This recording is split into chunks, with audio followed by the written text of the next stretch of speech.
দর্শক আসসালামু আলাইকুম, সবাইকে স্বাগত জানাচ্ছি। আমি কনক সারোয়ার। আজকে সরাসরি সম্প্রচারে জনতার কথা অনলাইনে।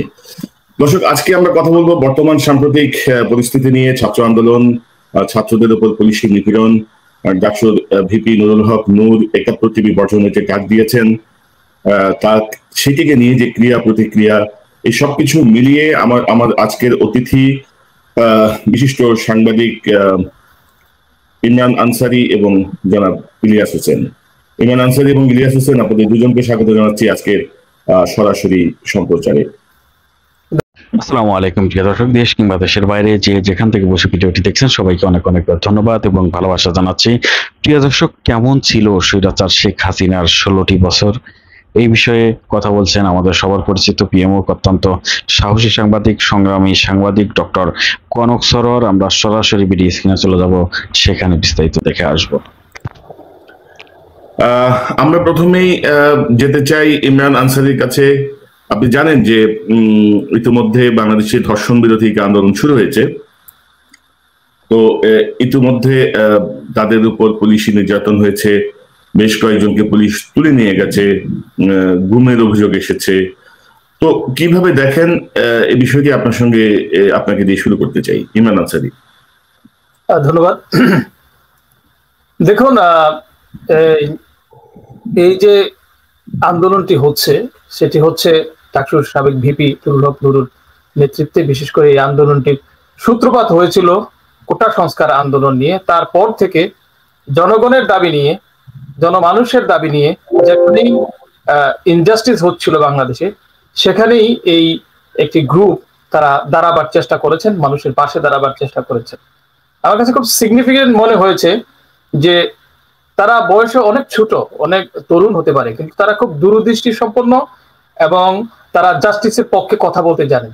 আপনি দেখেছেন যে চট্টগ্রামে হাটহাজারী মাদ্রাসা একটি ঘটনা ঘটেছে। হাটহাজারী মাদ্রাসার ছাত্ররা তারা একটি আন্দোলন করেছে। প্রথমবারের মতো কাউমি মাদ্রাসায় তাদের অধিকার আদায়ের জন্য আন্দোলন হয়েছে। সেই আন্দোলনে পর্যন্ত নুরুল হক নুরু কিন্তু সমর্থন দিয়েছেন যে ছাত্রদের বিরুদ্ধে কোনো ব্যবস্থা নেওয়া হলে রাজপথে তারা নামবেন। এ থেকে আমি যে বিষয়টি বুঝতে পারি যে ইংরেজিতে একটি কথা আছে, injustice anywhere is threat to justice everywhere.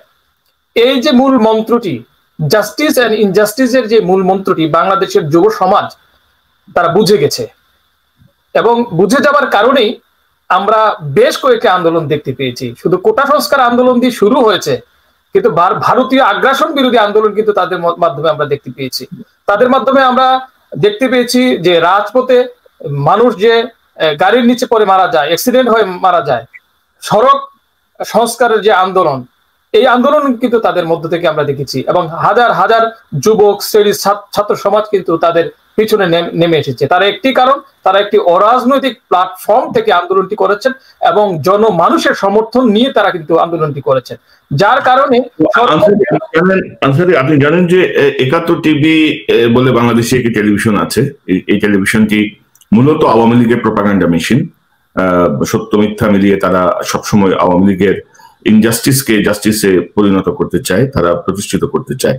তো সাম্প্রতিক সময় আপনারা জানেন যে সাম্প্রতিক সময় নূরের একটি মন্তব্যকে, ওই যে কথিত যে ধর্ষিতা, তার কিছু ছবির প্রসঙ্গে, তার সঙ্গে পূর্ব সম্পর্কে যে নূরের একটি মন্তব্যকে তারা অপব্যাখ্যা করে তারা নূরের বিরুদ্ধে নানা প্রচারণা প্রোপাগান্ডা চালাচ্ছেন এই ছাত্র আন্দোলনকে দমন করার জন্য। যেমনটি তারা করেছিলেন ব্যারিস্টার মইনুল হোসেনকে হিউমিলিয়েট করার জন্য মাসুদা ভাট্টিকে ব্যবহার করে। তো এই যে অপব্যাখ্যা বা সবকিছু, এই বিষয়টি নিয়ে আমি আসছি আপনার কাছে। তার আগে একটু ইলিয়াস হোসেন, আপনি কিভাবে দেখছেন এই যে ধর্ষণ বিরোধী আন্দোলন, এই যে ৭১ টেলিভিশন বন্ধের ডাক দিয়েছেন ডাকসু সাবেক ভিপি নুরুল হক নূর, এবং ব্যাপক সাড়া পড়েছে এই ডাকে? আপনি কি মনে করেন, কিভাবে দেখেন?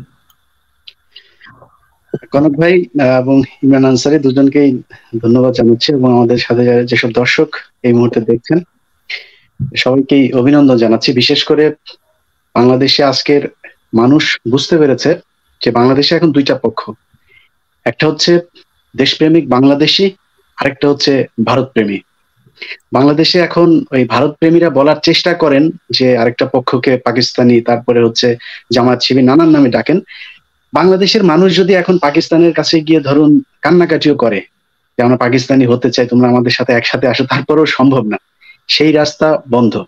মনে করেন যে বাংলাদেশে পাকিস্তানের প্রেমীরা আছে, থাকলেও লাভ নেই, কিন্তু এখন আমাদেরকে ক্ষতি করতে হচ্ছে ভারত প্রেমীরা, যারা আজকে বাংলাদেশকে দুটি ভাগে ভাগ করেছে। সেই ভাগের মধ্যে আজকে ধর্ষক শ্রেণী বলুন, আর ৭১ টেলিভিশন বলুন, কিংবা আওয়ামী লীগ ছাত্রলীগ যাই বলুন, তারা সবাই একটাই দল। এখন নুরুল হক নূরের বিরুদ্ধে কথা বলার কারণ কি? কারণ কিন্তু নুরুল হক নূর ওই মেয়েকে নিয়ে কি কথা বলেছে সেটা না। সেটা যদি সমস্যা হতো, বা ধর্ষণ যদি নাকি ৭১ টেলিভিশনের সমস্যা হতো, তাহলে কিন্তু 18ই ডিসেম্বরে যে নির্বাচন হয়েছিল, সেই নির্বাচনে যখন 4 সন্তানের জননী ধর্ষিত হয়েছিলেন, সেদিন কিন্তু ৭১ টেলিভিশনে একটা টক শো হওয়ার কথা, মানে দরকার ছিল, সেটা কিন্তু হয় নাই। অতএব ধর্ষণ তাদের সমস্যা না, কিংবা কোনো একটা ইলিয়াস টক শো হয়তো হয়েছে, কিন্তু যে পরিমাণ অবস্থান নেওয়া প্রয়োজন ছিল সেই অবস্থান তো তারা নাই, সেটা নিয়ে টক শো হয় নাই, কিংবা সেই ঘটনার পরে জামিনে বের হয়েছে। আজকে যদি সেই মেম্বার রুহুল আমিন, সে যদি মনে করুন যে জামাতের কোনো একজন নেতা হতো বা শিবিরের কেউ একজন হতো, তাহলে ৭১ টেলিভিশন তো সারাদিনে নিউজ টিউজ বিজ্ঞাপন বাদ দিয়ে তারপরে এটা নিয়ে টক শো করতো যে কিভাবে জামিন হলো। সেই রুহুল আমিন কিন্তু এখনো পর্যন্ত, যখন সারা বাংলাদেশে ধর্ষণ নিয়ে এত কথাবার্তা হচ্ছে, তখনও কিন্তু সেই রুহুল আমিন জামিনেই আছে। তো আপনি রাষ্ট্রের সর্বোচ্চ আইনের যে বিধান করেছেন যে ধর্ষণের শাস্তি হচ্ছে গিয়ে ফাঁসি, 2 দিন আগে রংপুরে ছাত্রলীগের যে সভাপতি, তাকে জামিনে বের করা হয়েছে, তার বিরুদ্ধে সুস্পষ্টভাবে ধর্ষণের অভিযোগ ছিল। এই আন্দোলনের মধ্যে গত পরশুদিন সে জামিনে বের হয়েছে। এখন আপনি যদি তার বিচারই না করেন, শুধুমাত্র আওয়ামী লীগ আর ছাত্রলীগ করলেই তাদেরকে বাঁচিয়ে দেন, তাহলে আর ধর্ষণের এই সর্বোচ্চ শাস্তি দিয়ে লাভ কি? যেই শাস্তি এখন আমাদের বিধানে আছে সেটা আপনি নিশ্চিত করেন, তাহলেই তো যথেষ্ট। আপনি এবং ইলিয়াস, আমি যদি বলি যে সাম্প্রতিক সময়ে সিলেটে যে ভয়ঙ্কর ঘটনাটি ঘটলো, সেই ঘটনাটি নিয়েও কিন্তু এদের তেমন কোনো প্রতিক্রিয়া পাওয়া যায়নি, যতটুকু তারা নূরকে নিয়ে মেতে উঠেছেন। একেবারেই না। এই যে আপনি নিশ্চয়ই জানেন যে এই যে ধর্ষণের যে বিষয়টা আজকে এসেছে, নুরুল হক নূরের এক সহযোগী তার বিরুদ্ধে, বা নুরুল হক নূর হচ্ছে সেটাকে সহযোগিতা করেছে, তার কাছে বিচার দেওয়ার পরে সে বিচার করে নাই, এই কথাগুলো যে এসেছে, সেই জায়গায় আপনি দেখুন সেটাকে, এই বাংলাদেশে যে ধর্ষণ বিরোধী যে আন্দোলনটা হচ্ছে, সেটাকে স্থিমিত করার জন্য, সেটাকে নিচে নামানোর জন্যই কিন্তু এটা সাজানো হয়েছে। এবং সেটা কারা সাজিয়েছে, সরকারের কোন কোন সংস্থা করছে, সেটা আমরা জানি। সেই মেয়ের পক্ষে একা এ ধরনের একটা সমাবেশ করা সম্ভব না। এখন যারা করছে তাদেরকে সহযোগিতা করছে হচ্ছে ৭১ টেলিভিশন। তাদের কাছে এই বিষয়টা অনেক বড় করে এসেছে, যতটা না রংপুরের ঘটনা কিংবা অন্য নোয়াখালীর যে ঘটনা ঘটেছে, সেই ধর্ষণের ঘটনাগুলো ৭১ টেলিভিশন এতটা বিশাল ভাবে তারা প্রচার করেনি। এবং সম্ভবত আজকে জুনায়েদ সাকি সহ বিরাট একটা প্যানেল তারা তৈরি করেছে, সেখানে কয়েকজন চরিত্রহীন আছে, এর মধ্যে ইস্তিয়াক রেজা থেকে শুরু করে, যারা কিনা বাংলাদেশের মিডিয়াতে একটা পতিতাবৃত্তির বীজ বপন করেছে। আপনি জানেন যে জয় মামুন, এই ইস্তিয়াক রেজা, মোস্তফা ফিরোজ, তাদের একটা সবার মিলে একটা ইনস্টিটিউশন আছে, যেখানে তারা উপস্থাপিকাদেরকে ট্রেনিং করে। তো এই ট্রেন আপ করার মধ্য দিয়ে তারা বলেন যে তাদেরকে বিভিন্ন টেলিভিশনে চাকরি দেবেন। আসলে মূল উদ্দেশ্য সেটা না। মূল উদ্দেশ্য হচ্ছে যারা তাদের সাথে রাতে থাকার জন্য রাজি হয়, তাদেরকে একমাত্র তারা বিভিন্ন টেলিভিশন নিয়ে যায়। ইস্তিয়াক রেজা তার গাজী টেলিভিশনে, মোস্তফা ফিরোজ তার বাংলা ভিশনে নিয়ে যেত। এটা হচ্ছে তাদের মূল কাজ। সেই ধর্ষকদেরকে নিয়ে আজকে ৭১ টেলিভিশনে ধর্ষণ বিরোধী বা নুরুল হক নূর কি বলেছে সেটা নিয়ে, তো আপনি নুরুল হক নূর যে কথাটা বলেছে, যেই মেয়ে কিনা বিয়ের আগে লঞ্চের ক্যাবিনের মধ্যে সেই ছেলের সাথে ছবি ভাইরাল হয়েছে, সেটার বিচার করেন। তো সে যদি প্রস্টিটিউট না হয়, প্রস্টিটিউশন যদি সে না করে থাকে, তাহলে সে সেখানে যাবে কেন? সে লঞ্চের ক্যাবিনে তার সাথে থাকবে কেন? বিষয়টা হচ্ছে এক ধরনের মিউচুয়াল আন্ডারস্ট্যান্ডিং ছিল, তাদের মধ্যে এক ধরনের রিলেশনশিপ ছিল। সেই রিলেশনশিপের একটা পর্যায়ে হয়তো তাদের মধ্যে এক ধরনের ইন্টিমেসি হয়েছে, কিন্তু সেটাকে এখন ধর্ষণ বলে অভিযোগ করাটাও নিশ্চয়ই মনে করি যে নুরুল হক নূরের ওই যেই ছেলেকে এটা করা হয়েছে, সেই ছেলের পেছনে তাকে আগে থেকে আওয়ামী লীগ লাগিয়েছে, বা ডিজিএফআই বা গোয়েন্দা সংস্থা লাগিয়ে আজকে এই পরিস্থিতি তৈরি করেছে। সেই নারী, আমার মনে হয় কোনো ঘটনা ঘটেও থাকে, সে কোনোদিন রাস্তায় গিয়ে বসে এভাবে মানুষের সামনে ওপেনলি কথা বলবে। তাকে হিউজ পরিমাণে টাকা দেওয়া হয়েছে, এবং টাকা দিয়ে আগে থেকেই তাদের চরিত্র মানুষের সামনে একটা খারাপ জায়গায় নিয়ে আসার জন্য সে এই পরিকল্পনার একটা অংশ হিসাবে কাজ করেছে। এবং ইলিয়াস, যেভাবে ওই মেয়েটি টিএসসি তে যেভাবে সামিয়ানা টাঙিয়ে বসেছে, প্রস্তুতি নিয়ে বসেছে, তো তাতে বোঝাই যাচ্ছে যে সরকারের একটি পৃষ্ঠপোষকতা আছে। যেভাবেই হোক নুরুকে, ডাকসুর সাবেক ভিপি নূরকে একটু হেয় প্রতিপন্ন করা, আন্দোলনকে একটু ভিন্ন খাতে প্রবাহিত করা। তো দর্শক, আপনারা যারা এই অনুষ্ঠানটি দেখছেন, আপনাদের কাছে আমরা একটু পরে আসব, আপনারা আমাদের সঙ্গে যোগ দেবেন আমরা আশা করি। যারা এই অনুষ্ঠানে যোগ দিতে চান দয়া করে এই চ্যানেলটি সাবস্ক্রাইব করুন, সাবস্ক্রাইব করে প্রস্তুত থাকুন। আমি একটু পরে আপনাদের কথা শুনবো, এই ইস্যুগুলো নিয়ে আপনারা আমাদের সঙ্গে সরাসরি যোগ দেবেন। ইমরান আনসারী, আপনার কাছে জানতে চাই, আপনি শুরু করেছেন যে ৭১ টেলিভিশন আওয়ামী লীগের প্রচার প্রপাগান্ডা নিয়ে কাজ করে। আমি আপনার এই মতটির সাথে, এই আর্গুমেন্টের সাথে সম্পূর্ণ একমত নই। ৭১ টেলিভিশন আসলে এজেন্ডা নিয়ে কাজ করে ভারতের হিন্দুত্ববাদের যে আদর্শ, যে সাভারকার 1920 সালে যে আদর্শটি প্রতিষ্ঠা করবার জন্য একটি বই লিখেছিলেন, হিন্দুত্ব বা হু ইজ হিন্দু। আফগানিস্তান থেকে শুরু করে বাংলাদেশ হয়ে মিয়ানমার পর্যন্ত একটি অখণ্ড ভারত রাষ্ট্র, যার ধর্ম হবে হিন্দু, যার সংস্কৃতি হবে হিন্দু, ভাষা হবে হিন্দু সংস্কৃতি। সেই যে আদর্শ, সেই হিন্দুত্ববাদী আদর্শকে বিস্তার করবার বিভিন্ন ধরনের প্রজেক্ট কিন্তু ভারত থেকে শুরু করে আফগানিস্তান, পাকিস্তান হয়ে বাংলাদেশ পর্যন্ত রয়েছে। সেই প্রজেক্টের একটি অংশ বলে আমি মনে করি এই ৭১ টেলিভিশনকে। তারা কিন্তু আপনি দেখবেন যে শেখ হাসিনা যখনই হেফাজতের সাথে মিটিং করে, তারা কিন্তু খুব গর্বের সহিত শেখ হাসিনার সেই যাওয়াটাকে, শেখ হাসিনাকে হুজুরদের সাথে বা কওমি আলেমদের সাথে বসাটাকে সমালোচনা করেন।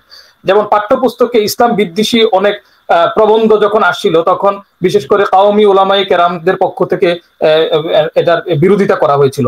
এবং আমি পার্সোনালি, আমি যেহেতু কুমিল্লা অঞ্চলের মানুষ, আহমদ রাজার অনুসারী লোকেরাই এখানে আলেমরা বেশি থাকে, তাদের সাথে কথা বলছিলাম। তারা প্রাইম মিনিস্টারের সাথে কথা বলেছেন, যাদেরকে সুন্নি বলা হয়। তারা কথা বলেছেন যে পাঠ্যপুস্তক থেকে সেই ইসলাম বিদ্বেষী সেই জিনিসগুলো কিন্তু সরাতে হবে। প্রধানমন্ত্রী কিন্তু সেটি করেছিলেন। সেটারও কিন্তু আমি সমালোচনা কিন্তু একমাত্র ৭১ টেলিভিশনে কিন্তু আমি দেখেছি। শাহরিয়ার কবির সহকারে শুরু করে ইসলাম বিদ্বেষী যে গ্রুপটা আছে, জি ইসলামাইজেশন প্রজেক্টের অংশ হিসাবে ভারতের, তারা কিন্তু সেই কাজগুলো করছে। এই পলিটিক্সটা কিন্তু আমাদেরকে বুঝতে হবে। তারা কিন্তু আওয়ামী লীগের পারপাস সার্ভ করতেছে না, তারা সার্ভ করছে বাংলাদেশে ডি ইসলামাইজেশন প্রজেক্ট, চরম ইসলাম বিদ্বেষকে ছড়িয়ে দিয়ে এখানে একটা সেকুলার, মানে যে অর্থে মানে ইসলাম বিদ্বেষী একটা পরিবেশ তৈরি করবার জন্য তারা কিন্তু বিভিন্ন এজেন্ডা সেটিং করছেন। গণমাধ্যমের একটি কাজ কিন্তু two educate, two entertain, to explain.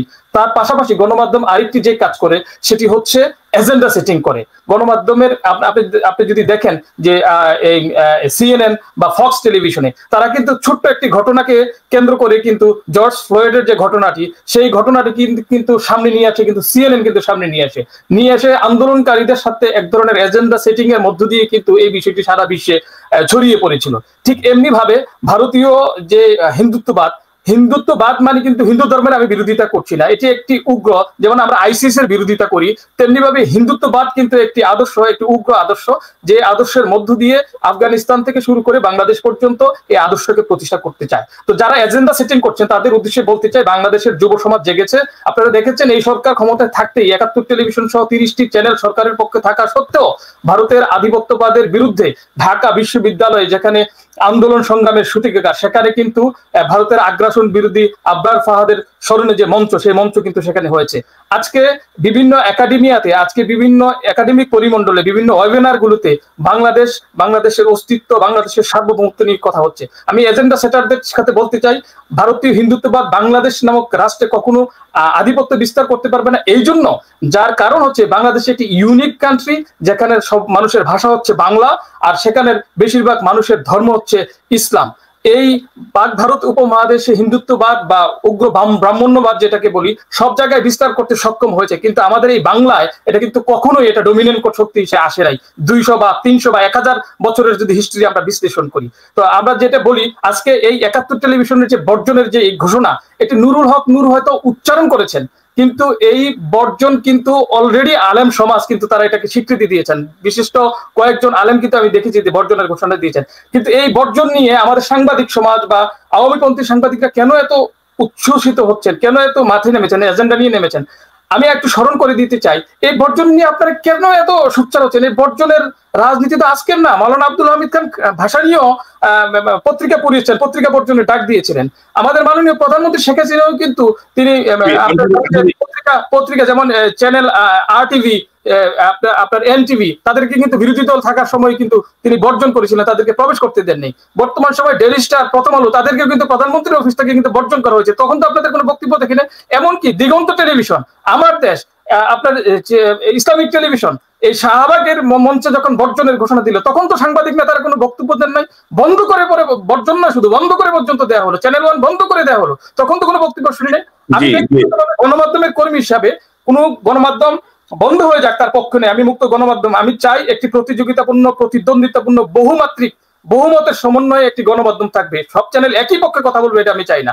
সেই জায়গায় 71 টেলিভিশন থাকবে, কিন্তু ন্যাশনাল ইন্টিগ্রিটি, ন্যাশনাল সংহতি, জাতীয় সংহতি যেটাকে ধ্বংস করে, আমাদের একটা ইউনিক আইডেন্টিটি, আমরা বাংলা ভাষাভাষী, আমাদের ইসলাম, এর বিরুদ্ধে এটা কথা বলা মানে বাংলাদেশের সার্বভৌমত্বের বিরুদ্ধে কথা বলা, এর বিরুদ্ধে কথা বলা মানে আমাদের জাতীয় সংহতিকে বিনষ্ট করা। এই ডিভাইড এন্ড রুল ব্রিটিশরা করেছিল, যার ফলে যার পরবর্তীতে ভারত এখন বাংলাদেশের জাতীয় সংহতিকে বিনষ্ট করে, বাংলাদেশের জাতীয় সংহতিকে ধ্বংস করবার মধ্য দিয়ে বাংলাদেশের আধিপত্য বিস্তার করতে চায়। যার অংশ হিসেবে তারা আওয়ামী লীগকে বেছে নিয়েছে। আওয়ামী লীগ মাঝে মাঝে তাদের, বেশিরভাগ সময় তাদের কথা শুনে মাঝে মাঝে আবার ইউটার্ন করে ফিরে আসে। আমি মনে অনেক বেশি বলি আনসারি না, আপনি ঠিক আছে।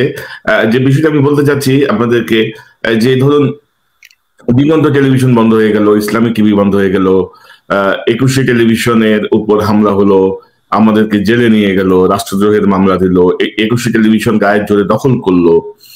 তো কোনো সাংবাদিক নেতাদের কিন্তু কোনো সারা শব্দ ছিল না, না, সবাই তখন মহা চুপচাপ, মনে হচ্ছিল যেন সঠিক কাজটি হয়েছে। তো নূর এই প্রোপাগান্ডা মেশিন বয়কটের ডাক দিয়েছে, বর্জনের ডাক দিয়েছে। এর আগেও বিভিন্ন মহল থেকে, যেমন আনসারি বলছিলেন যে ওলামায়ে কেরামদের পক্ষ থেকে বলা হয়েছে। তো আজকে দেখলাম কি সাংবাদিক কুদ্দুস আফরাদ, সাজ্জাদুল ইসলাম না আলম তপু, এরা মিলে বিবৃতি দিচ্ছে যে ইহা অন্যায়, ইহা মহা অন্যায়, গণমাধ্যমের স্বাধীনতার উপর হস্তক্ষেপ, ইত্যাদি ইত্যাদি, কি যেন বলতেছে, এগুলো পড়ার রুচি হয় না। আমার সহকর্মী ইলিয়াস কিন্তু প্রাথমিক বক্তব্যটা উঠিয়েছিলেন যে আওয়ামী পন্থী বা বিশেষ করে ভারতপন্থী, ভারতপ্রেমী আমাদের সাংবাদিক সমাজ কিন্তু আমাদের সাংবাদিক সমাজে ডমিনেট করে সবসময়ের জন্যই। যার ফলশ্রুতিতে কি হয়েছে, সাজ্জাদ আলম খান তপু হয়তো মনে প্রাণে চাননি বিবৃতিতে দিতে, বা কুদ্দুস আফরাদ ভাই হয়তো চাননি, আমি ইউনিয়নের রাজনীতি করি তো, কিন্তু তারা তাদের ভোটের রাজনীতির হিসাব করে দেখেছে যে আমরা যদি এই বিবৃতিটি না দিই তাহলে ভোটের মাঠে আগামীতে আমাদেরকে পস্তাতে হবে। আমি এই জায়গায় দ্বিমত করছি যে উনি চাননি বলে কোনো কথা নেই, উনি চেয়েছেন বলে উনি স্বাক্ষর করেছেন, সজ্ঞানে উনি স্বাক্ষর করেছেন।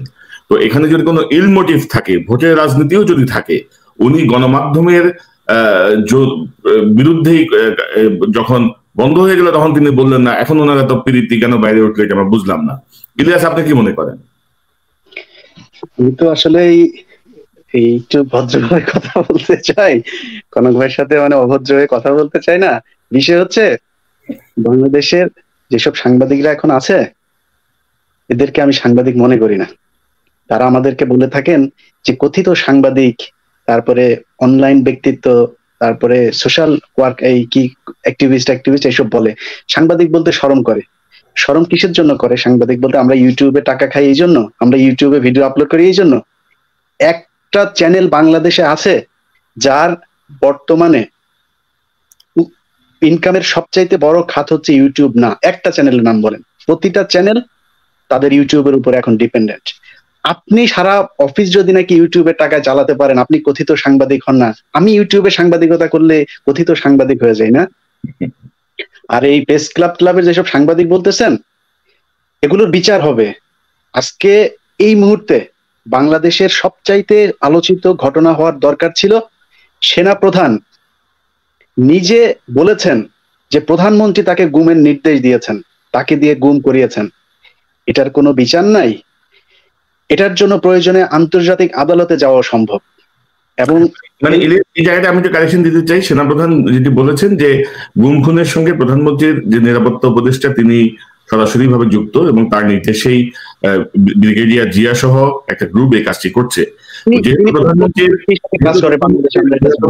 যেহেতু প্রধানমন্ত্রীর নিরাপত্তা উপদেষ্টা এর সঙ্গে মূল ব্যক্তি, সেহেতু এই দায়িত্ব প্রধানমন্ত্রীর উপরই বর্তায়। অবশ্যই, কারণ হচ্ছে বাংলাদেশে অলিখিত ভাবে প্রতিরক্ষা মন্ত্রণালয়ের এই ডিফেন্স মিনিস্টার হচ্ছে গিয়ে এই তারেক সিদ্দিক। সো সে করা মানে হচ্ছে শেখ হাসিনা পরিবারের মানুষ, সে, তাকে দায়িত্ব তো আর এমনিতে দেওয়া হয়নি। অতএব শেখ হাসিনা কিছুই জানে না বাংলাদেশের একটা মানে কমন একটা যে ধারাবাহিকতা, সেটা হচ্ছে প্রতিরক্ষা মন্ত্রণালয়টা সবসময় প্রধানমন্ত্রী নিজে রাখেন। প্রতিরক্ষা মন্ত্রী বাংলাদেশে অন্য কোনো মন্ত্রীকে দেওয়া হয় না, যে আমি আমার ছোটবেলা থেকে দেখে আসি, সেই খালেদা জিয়া থেকে শুরু করে আজ পর্যন্ত, কারণ এটা একটা সেন্সিটিভ জায়গা। সো এই সেন্সিটিভ জায়গার খবর শেখ হাসিনা রাখেন না, এটা যদি পাগলে বলে তারপরে বিশ্বাস করতে হবে, আমি বিশ্বাস করবো না। অতএব সেটা তিনি জানেন। আর যদি নাও জেনে থাকেন, রাষ্ট্রের এত বড় একটা জায়গায় থেকে সেনাপ্রধান কে বলল সেই কথা শুনে সে গুম খুন করতে পারে না, এটার জন্য আন্তর্জাতিক আদালত পর্যন্ত তাকে আসতে হতে পারে। আর যেই ব্যক্তি এই কথাগুলো বলছেন, যার সাথে কথা বলেছে, আপনার অনুষ্ঠানে দেখেছি যে তিনি স্বীকার করেছেন যে হ্যাঁ এটা ওনার বক্তব্য এবং সেনাপ্রধানের ভয়েস সেটা। তিনিও হয়তো, আমাদের বিশ্বাস, আন্তর্জাতিক আদালতে যদি মামলা হয় তাহলে তিনি গিয়ে সাক্ষ্য দেবেন। অতএব আলোচনা কিন্তু সেটা নিয়ে হওয়ার দরকার ছিল, সেটা নিয়ে আলোচনা হওয়ার কথা ছিল, সেটা নিয়ে কিন্তু বাংলাদেশে এই মুহূর্তে কোনো আলোচনা নাই। আর ভাই ভালো দোষ তো একজন করেছে, সেটা আজিজ বলুক অথবা তারেক সিদ্দিক বলুক, যে কোনো একজন, সেটা নিয়ে তো কথা বলতে হবে। এটা রাষ্ট্রের সর্বোচ্চ গুরুত্বপূর্ণ একটা জায়গা, সেই জায়গা নিয়ে কথা নাই। এখন সাংবাদিকদের আলোচনা এসেছে কেন 71 টেলিভিশনকে মানুষ বয়কট করছে। আপনারা যে কথাগুলো বললেন না, এর আগেও বিভিন্ন টেলিভিশনকে বয়কট করা হয়েছে, সেটা বিশেষ কিছু জায়গা থেকে বয়কট করা হয়েছে। সেটা কি? সেটা হচ্ছে ধরুন প্রধানমন্ত্রী কার্যালয়ে যেতে দেয় নাই, ওই যৌন জাগরণ মঞ্চে যেতে দেয় নাই, যেমন আমাদের ইটিভিও একসময় তারা বয়কট করেছিল। এইভাবে তারা ইসলামিক টেলিভিশন, দিগন্ত টেলিভিশন এগুলোকে যেতে দেয়নি। তো সেটা বিশেষ একটা জায়গায়। কিন্তু এবার যে খেলাটা শুরু হয়েছে, 71 টেলিভিশন টিকবে না। কারণ আমি সহ অনলাইনে যারা কাজ করে, আমার বিশ্বাস প্রতিটা দেশপ্রেমিক ইউটিউবার সবাই এটার বিরুদ্ধে কাজ করছে, এবং তাদের যে সাবস্ক্রিপশনের যে সংখ্যা এবং ফলোয়ারের যে সংখ্যা, সেটা যেভাবে হুহু করে নামছে, তাদের টেলিভিশন টিকবে না। এবং আমি একটা ভিডিও আপলোড দিচ্ছি একটু পরেই, সেটাতে আমরা বলেছি যে মেঘনা গ্রুপ যদি 71 টেলিভিশনকে ফিনান্স করা থেকে বের হয়ে না আসে, তাহলে মেঘনা গ্রুপের যেসব পণ্য আছে সেগুলো আমরা বয়কটের ডাক দেবো।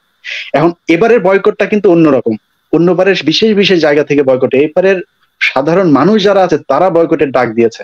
অতএব আপনারা যতই চাপাচাপি করেন, সাংবাদিক নেতারা আপনারা বিজ্ঞপ্তি দেন আর টকশো করেন, লাভ হবে না।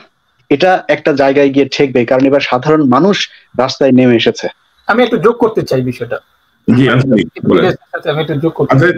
তার আগে আমি একটু বলতে চাই যে দর্শক, আমি একটি লিঙ্ক দিয়ে দিচ্ছি এখানে, আপনারা যারা আমার সঙ্গে কমেন্টসে একটি লিঙ্ক আমি শেয়ার করছি আপনাদের সাথে, আপনারা যারা এই অনুষ্ঠানে যোগ দিতে চান তারা সেই লিঙ্কটি ফলো করে আমাদের সঙ্গে যোগ দিতে পারেন। জি আনসারি। জি, ইলিয়াস তো অনেক জনপ্রিয় মানুষ এবং খুব সুন্দর করে বলে, আমি হয়তো অত সুন্দর করে বলতে পারি না, বাট আমি যে বিষয়টা যেভাবে দেখি আর কি, দেখেন 71 টেলিভিশন যে এজেন্ডা সেটিং এর যে কাজটা করেছে, সেটা হচ্ছে যে মুক্তিযুদ্ধকে ইসলামের প্রতিপক্ষ হিসেবে তারা দাঁড় করিয়েছে। এই কথাটা কিন্তু, এই রাজনীতি, এটা কিন্তু আমাদেরকে বুঝতে হবে। এবং মুক্তিযুদ্ধকে ইসলামের প্রতিপক্ষ হিসেবে দাঁড় করানো হয়েছে। আপনি দেখেছেন যে ডক্টর কামাল হোসেন, একজন দেশপ্রেমী, বাংলাদেশের সংবিধান প্রণয়তা, একজন সিনিয়র প্রাজ্ঞ মানুষ, বঙ্গবন্ধুর সহচর, এবং প্রধানমন্ত্রী শেখ হাসিনাও তাকে সম্মান করেন। খামোশ বলার কারণে তাকে যেভাবে হেনস্থা করা হয়েছে, 71 টেলিভিশন বারবার এই খামোশ এই ভিডিও ক্লিপটি প্রচার করে তাকে হেনস্থা করার চেষ্টা করা হয়েছে। মইনুল হোসেন, তিনি একটি কথা বলেছেন, তাকে কি নির্মম ভাবে জেলে নেওয়া পুরানো হলো। এটা কিন্তু এজেন্ডা সেটিং করে কিন্তু করা হয়েছে। আপনি দেখেন অধ্যাপিকা ডক্টর দিলারা হোসেন, তিনি একজন রাষ্ট্রবিজ্ঞানী সিনিয়র অধ্যাপক, তিনি টক শোতে অপিলে তিনি বলেছেন যে আমি এখানে 71 টেলিভিশন সব মানুষ এখানে বসতে পারে না। আপনি দেখবেন এজেন্ডা সেটিং কিভাবে করে। করোনার সময় কি বলা হলো, যে করোনায় আক্রান্ত যেসব লোকেরা মারা যাবে তাদেরকে পুড়িয়ে দেওয়া যেতে পারে। অথচ আপনি এই নিউ ইয়র্কে ছিলেন, নিউ ইয়র্কের একটি মুসলমানের লাশ দাফন, মানে আমাদের ইসলামের রীতিনীতি অনুযায়ী দাফন ব্যতীত একটি লাশও কি আপনার দাফন করা হয়েছে? এরকম একটি ঘটনা দেখাতে পারবেন? আমাদের কমিউনিটির প্রায় 350 লোক মারা গিয়েছিল, যখন বন্ধুর কাছে যেতে পারতো না, আমরা উপরতলার লোক নিচের তলা যেতাম না, সেই সময়ও কিন্তু এই কমিউনিটির কিছু মানুষ রাস্তায় নেমে এসেছিল, তাদেরকে দাফন করেছিল। এগুলো কিন্তু ডি ইসলামাইজেশন প্রসেসের অংশ হিসেবে করা হচ্ছে। এই পলিটিক্সটা আমাদেরকে কিন্তু বুঝতে হবে। আমি আরেকটু কথা বলি, এই যে মাহমুদুর রহমান মান্না সাহেবের যে ভিডিও মানে ফোন আলাপটি কারা সম্প্রচার করেছিল এবং যার কারণে তাকে জেলে যেতে হয়েছে, ঠিক এমনি ভাবে প্রধানমন্ত্রী তো আমাদের সাবেক প্রধানমন্ত্রী যে ফোন আলাপ ফাঁস হয়েছে, মানে জাতিকে বিভক্ত করার জন্য, যেখানে একটা মিডিয়া ইন্টিগ্রেশনের দায়িত্ব পালন করবেন, যেখানে একটি মিডিয়া গণতান্ত্রিক পরিবেশের জন্য কাজ করবেন, সেখানে একটি মিডিয়া জাতীয় সংহতি বিনষ্ট, ডেমোক্রেসির বিপরীতে কাজ করেছেন। তো এই পুঞ্জীবিত ক্ষোভটি হয়তোবা নুরুল হক নুরুর মুখ দিয়ে বেরিয়েছে, আমি এটা মনে করি, যার কারণে আজকে কিন্তু তার এই দাবি জনসমর্থন পাচ্ছে, তার দাবির পক্ষে কিন্তু মানুষ দাঁড়াচ্ছে। আজকে দেখেন আমার বক্তব্য শুনলে অনেকে বিএনপি জামাত যারা করেন তারা রাগান্বিত পারবে, তারা কিন্তু জবান স্ট্রোক করেছেন, তারা কিন্তু এই বিষয়ে কোনো বক্তব্য দেন নাই, কিন্তু ঠিকই তার যে সমর্থক শ্রেণী আছেন, তার যে সমর্থকরা আছেন, তারা কিন্তু নুরুর এই বক্তব্যের পক্ষে অবস্থান নিয়েছেন। এটা আমি এবং মধ্যপন্থীরা যারা কোনো আওয়ামী লীগও করেন না বিএনপিও করেন না, তারা কিন্তু নুরুল হক নুরুর পক্ষে অবস্থান নিয়েছেন, তার এই পক্ষে। এটি একটি বিশাল মানে উদাহরণ হয়ে থাকবে বাংলাদেশের মধ্যে, যে একটি যে গণমাধ্যম জনগণের পক্ষে কথা বলার কথা, সে গণমাধ্যম জনগণের বিপক্ষে কথা বললে কি হয়। আমি এটাই বিশ্লেষণ করতে চাচ্ছিলাম আর কি। জি ধন্যবাদ আনসারী। এবং আরেকটি বিষয় হচ্ছে যে বিষয়টি ইলিয়াস হোসেন উত্থাপন করলেন, যে সেনাপ্রধানের একটি ফোনালাপ সাম্প্রতিক সময় আমার এই ইউটিউব চ্যানেল থেকে আমি প্রকাশ করেছি, এবং এই বিষয়টি নিয়ে দুর্ভাগ্যজনক বিষয় হচ্ছে যে বাংলাদেশের এত বড় বড় সাংবাদিক, মহান সাংবাদিক, কারো কোমরে এতটুকু জোর হলো না যে এই বিষয়টি নিয়ে তারা একটা রিপোর্ট করবেন বা একটু আলোচনা করবেন। কারণ এই সেনা প্রধানের মুখ থেকে যেসব তথ্য বেরিয়ে এসেছে সেগুলো নিশ্চয়ই খুবই ভয়াবহ তথ্য, যেগুলো বিশ্লেষণের দাবি রাখে, যেগুলো নিয়ে নিশ্চয়ই অনেক বেশি সিদ্ধান্ত গ্রহণেরও কিছু বিষয় এর সঙ্গে যুক্ত আছে। তো এইসব সাংবাদিকের মুখে আমরা যখন, সাংবাদিক নেতা বা সাংবাদিকদের মুখে যখন আমরা বাংলাদেশ বা দেশপ্রেম বা ইত্যাদি কথা শুনি, তাতে আমরা খুবই আশ্চর্য হই। তো ইলিয়াস, আমাদের সঙ্গে ইতিমধ্যে অনেকেই যোগ দিয়েছেন, এবং যারা যোগ দিচ্ছেন আমি বলছি অনেকেরই স্ক্রিনে কোনো চেহারা নেই এবং ব্লার হয়ে আছে। আপনারা যদি ক্যামেরা অন না করেন, আমি আপনাদেরকে আসলে স্টুডিওতে নিতে পারবো না। এবং দয়া করে কেউ কোনো গালিগালাজ করবেন না, রীতি মেনে আপনারা কথা বলবেন। আপনারা মানে ভদ্রতার স্ট্যান্ডার্ড রেখে কথা বলবেন। যে যত খারাপ কাজই করুক, আমরা আমাদের মান আমরা বজায় রাখার চেষ্টা করব। প্রথমেই জনাব মোজাদ্দেদ, আপনাকে আমি নিচ্ছি। মোজাদ্দেদ সাহেব, আসসালামু আলাইকুম, আপনার কথা শুনতে চাই। আপনি কোথা থেকে বলছেন? আসসালামু আলাইকুম, আমি ইউরোপ থেকে বলতেছি। Suppose I can not explain the situation is very complicated. আপনারা যদি একটু দেখেন, আমাদের কেউ বাজেট নিয়ে কথা বলে না বা রিজার্ভ নিয়ে কথা বলে না। রিজার্ভে সে বলছে $40 বিলিয়ন আছে, আমরা কিন্তু কেউ সচক্ষে দেখি না তার জিনিসটা। পাকিস্তানে যখন ইমরান খান ক্ষমতায় নিছে, তখন পারভেজ মোশাররফ বলছে আমাদের 10 বিলিয়ন রিজার্ভ ছিল, যখন সে ক্ষমতায় আসে সে দেখে 3 বিলিয়ন রিজার্ভ।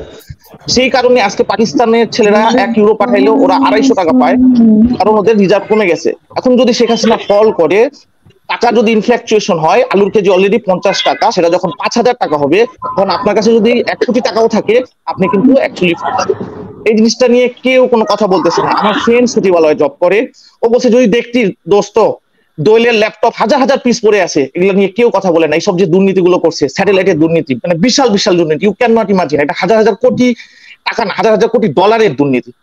এটা আমি তার নাম বললাম না, আপনারা সবাই চিনেন। এই বিষয়গুলো নিয়ে যদি আপনারা একটু কথা বলতেন, আমার খুব খুশি হতাম। আর লাস্ট কোশ্চেন একটা, বাংলাদেশে কি কোনো তৃতীয় শক্তি ক্ষমতায় আসবে? যেমন পাকিস্তান আমাদের সাথে, আমি পাকিস্তানের তুলনা করি কি জন্য, পাকিস্তান আর আমাদের রাজনৈতিক পক্ষ অলমোস্ট সেম। যেমন ইমরান খান আসছে, ওরা কখনো চিন্তা করে নাই যে পারভেজ মোশাররফ বাইরের থেকে থার্ড পার্টি আসবে। বাংলাদেশে কি এরকম কোনো তৃতীয় শক্তি ক্ষমতায় আসার সম্ভাবনা আছে কিনা, বা যদি আসে, দেশের অর্থনৈতিক অবস্থা যদি নষ্ট হয়ে যায়, রিজার্ভ যদি নীল হয়ে যায়, তখন আমাদের করণীয় কি? কারণ আমরা তো দেশে টাকা। আপনাকে ধন্যবাদ, কারণ আপনি অনেক গুরুত্বপূর্ণ বিষয়ের অবতারণা করেছেন। কারণ হচ্ছে যে ধরুন আমাদের দেশের দুর্নীতির যে অবস্থা, একটি দুর্নীতির কমিশন দিতে দিতে একটি বালিশের দাম হয়ে যায় 38,000 টাকা, একটি পর্দার দাম হয়ে যায় 50,000 টাকা। এগুলো কিন্তু সব কমিশন দিতে দিতে এই অবস্থাটা দাঁড়ায়।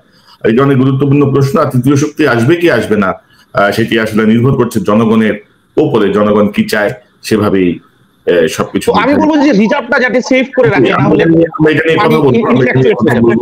আমি এটা নিয়ে কথা বলবো। জি, ধন্যবাদ আপনাকে, ধন্যবাদ। Thank you sir, thank you. Shahid Khan, আপনি আনমিউট করে কথা বলুন। আসসালামু আলাইকুম।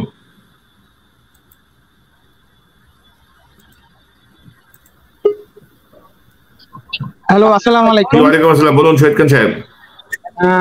সাইদ খান, কেমন আছেন সবাই?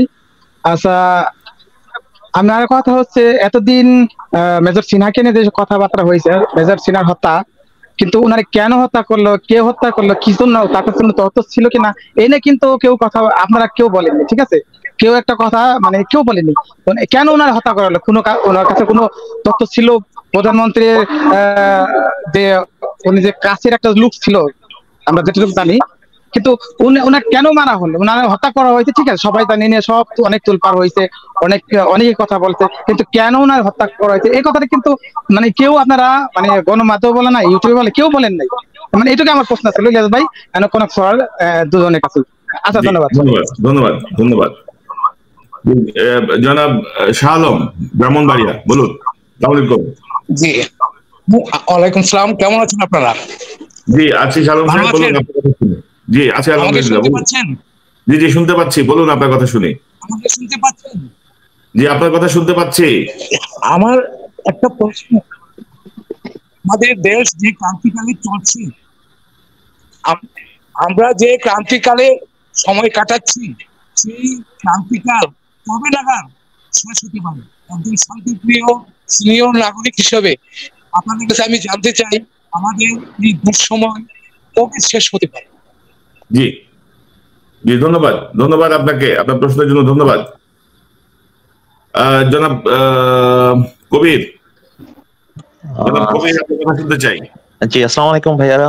আমি অ্যাকচুয়ালি আপনাদের ইলিয়াস ভাই এন্ড কনক স্যার ভাইয়ের প্রতিটা ভিডিও দেখি এবং নোটিফিকেশন অলওয়েজ অন থাকে আপনাদের যখনই আসেন। তো অনেকদিন ধরেই ট্রাই করছিলাম, তো আজকে পেলাম। তো অ্যাকচুয়ালি ভাইয়া যা বলতে চাচ্ছি আর কি, যা বাংলাদেশে এই মুহূর্তে যা অবস্থা, অ্যাকচুয়ালি আপনারা মানে কোনো সাংবাদিক অ্যাকচুয়ালি প্রপার নিউজটা কিন্তু আমাদের দিচ্ছে না। একমাত্র আপনি ইলিয়াস ভাই যে নিউজগুলো করে ওইগুলাই আমরা অ্যাকচুয়ালি শুনি এবং ওইগুলোর উপরেই ট্রাস্ট হয়। এবং বেসিক্যালি এখন যা হচ্ছে, এখন 71 টিভি যা করতেছে এই মুহূর্তে আমাদের মানে বাংলাদেশে যে টাইপের নিউজ করে, অ্যাকচুয়ালি আমাদের টিভির প্রতি নিউজই দেখার প্রতি ব্রিটিশনা এসে পড়ছে। এন্ড যা করতেছে সময় টিভি এবং আরেকটা বলতে গেলে ডিবিসি, এইসব নিউজগুলো কিন্তু এখনই আমরা মানে অ্যাভয়েড করি। এবং আমার ঘরে তো আমি নিউজ টিভি দেখা, বাংলা নিউজ দেখা তো বন্ধ করেই দিছি। অথেন্টিক নিউজ যা থাকে, যেগুলো আপনি ইলিয়াস ভাই, দেন গ্রিন চ্যানেলের একজন ভাই আছেন, উনিও করতেছেন, তো এগুলোর উপরে আমরা কাজ করি। গ্রিন চ্যানেল মনির হায়দার স্যার, সো ওনারাই করতেছেন ওই নিউজগুলো। এখন অ্যাকচুয়ালি আমাদের এখন অথেন্টিক নিউজ, এন্ড ওইগুলোর উপরে আমরা মানে ট্রাস্ট করি। এন্ড যা হচ্ছে অ্যাকচুয়ালি এখন এগুলোর উপরে এখন আমরা যা বুঝতেছি, এখন বাংলাদেশ ইজ নট রাইট পাথে এখন চলতেছে না। এখন দেখা যাক এখন কি আমরা আশায় আছি কোনো একটা কিছু হবে, এবং আমরা যদি একটা ভালো ডাইরেকশন পাই, একটা ভালো গাইডলাইন পাই, ওইভাবে যদি আমরা আগাইতে পারি, আমাদের দেশটাও ভালো থাকুক, আমরাও ভালো থাকি। ধন্যবাদ। তবে জনাব কবির, স্বৈরাচার এবং ফ্যাসিবাদের বিরুদ্ধে রাজপথে আন্দোলনের কোনো বিকল্প নাই। ভয় কাটিয়ে সাহস করে মাঠে নামতে হবে, না হলে কিন্তু সমস্যার সমাধান হবে না, হাউতাশি হবে একমাত্র পথ। আপনাকে অসংখ্য ধন্যবাদ। আমরা দুজনের সঙ্গে কথা বলে আপনাদের কাছে আসি, অতিথিদের কাছে। জনাব শরীফুল ইসলাম পলাশ। আসসালামু আলাইকুম। শ্রদ্ধেয় ইলিয়াস ভাই, কেমন আছেন? আমি আপনার অনেক বড় ফ্যান। জি আলহামদুলিল্লাহ।